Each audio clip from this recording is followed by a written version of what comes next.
AITA for kicking my sister and her newborn out because she keeps calling my dog dirty? I, 28M, have a golden retriever named Max. He's my absolute best friend, my baby, my rock. I've had him since he was a tiny, clumsy ball of fluff, and he's been by my side through thick and thin. When I went through a terrible breakup, Max was there. When I lost my job and was spiraling into depression, Max was the only thing keeping me sane.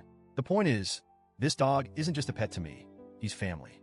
Now, enter my sister, Lisa, 32F. Lisa and I have always had a decent relationship. Not super close, but we got along well enough. She's never been an animal lover, but she was never outwardly hostile toward Max either. That is until she had a baby. Lisa and her boyfriend split up a few months before she gave birth, and since she didn't have anywhere to go, she asked if she could stay with me temporarily until she figured things out. I said yes, of course, because, well, she's my sister, and I wasn't about to let her be homeless with a newborn. I knew it might be a bit of an adjustment since I live alone and am very used to my routines, but I figured we'd make it work. I did not expect it to turn into World War III over my dog.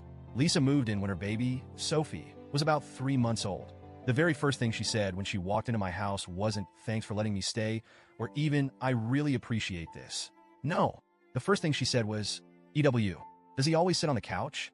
That's so unhygienic." I should have known right then that this was going to be a nightmare. I kind of laughed it off and told her, "Yeah, he does. He's super clean, don't worry." She made a face but didn't say anything else at first. Over the next few days, the comments kept coming. Dogs don't belong inside, especially not with a baby around. You know they carry bacteria, right? The baby's immune system is still developing. Can you at least keep him out of the living room while we're in there? I was shocked. I mean, yeah, I knew Lisa wasn't a dog person, but I didn't think she hated them. At first, I really tried to be accommodating. I agreed to keep Max out of the nursery because, fine, that's her space, and I get wanting to keep it baby-proofed. But it quickly became clear that wasn't enough for her. One day, I caught her with a bottle of disinfectant spray, soaking the couch where Max had been sleeping. I mean, the cushions were literally wet. "What the hell are you doing?" I asked. She looked at me like I was the crazy one. "I don't want my baby rolling around in dog germs," she said, like it was the most obvious thing in the world. I tried to explain that Max is bathed regularly, vaccinated, and probably cleaner than half the people she interacts with on a daily basis. But she wasn't having it. She kept saying things like, "It's just not safe for the baby," and "you wouldn't understand because you don't have kids." Over the next few weeks, she kept pushing the boundaries. First, she asked me to keep Max off the furniture entirely. Then she wanted me to keep him out of the living room when she and the baby were in there.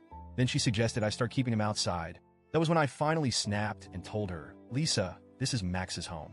He is not an outdoor dog, and I'm not going to start treating him like he's some dirty street animal just because you have a baby." She acted all offended, like I had just insulted her child, and said, "So you're choosing a dog over your own niece?"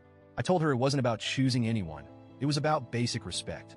I let her into my home, and I was happy to make reasonable accommodations. But I wasn't about to start treating my own dog like a second-class citizen just because she had a problem with him. She huffed and stormed off, but the tension only got worse. The breaking point came about a week later.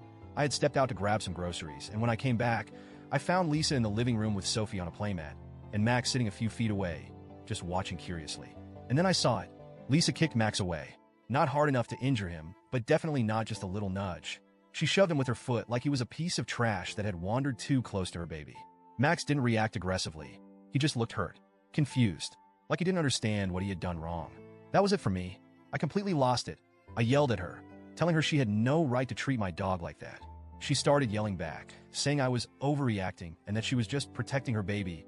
I told her she had such a big problem with Max. She needed to leave. She started crying, saying I was kicking out a single mother and her newborn over a dog.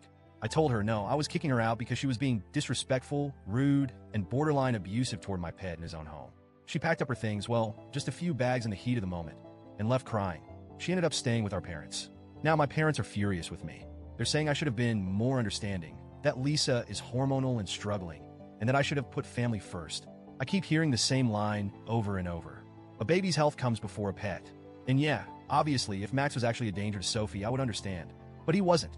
He was just existing in his own home, minding his own business. And Lisa was actively mistreating him. I feel guilty because, yeah, I did kick out a struggling new mom.